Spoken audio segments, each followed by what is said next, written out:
कैकया. ती का राजा दशरथाला ऐके ना. राजा दशरथ समजवता का घे नाही जमणारच नाही. तिने तो पिंड असा बाजूला ढकलला आणि तेवढ्यात एक घार आली आणि त्या घारीने तो पिंड उचलला. पिंड घारीने झडपिला आणि तिकडं अंजनी माता पर्वतावर तपश्चर्या बसलेली आहेत. भगवान शिवाची तपश्चर्या केली का शिवाने माझ्या पोटी जन्म घ्यावा ही अंजनी मातेची इच्छा होती. आणि तो पिंड घारीने उचलून अंजनी मातेच्या उदरात नेऊन त्या हातामध्ये टाकला. पिंड घारीने झडपिला, अंजनीने तो सेविला. अंजनी मातेने तो सेवन केला आणि त्या अंजनीच्या तपासाठी असा महारुद्र आले पोटी. मग आता ही कैकेयीला पिंड राहिलंच नाही ना. मग कौशल्याने सुमित्रेने आपल्यातला अर्धा अर्धा काढला आणि तो कैकेयीला दिला. मग ती म्हणली वा यांना दोघींना अर्धा आणि मला गेला अख्खा.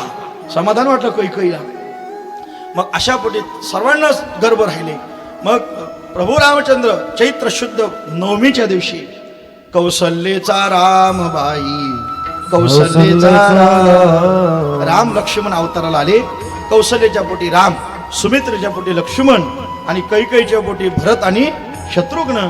आणि इकडे अंजनी मातेच्या उदरी आज चैत्र शुद्ध पौर्णिमेला सूर्योदयाच्या वेळेला हनुमंतरायाचा जन्म झाला. असा हनुमंत जन्म कथनाचा भाग आहे.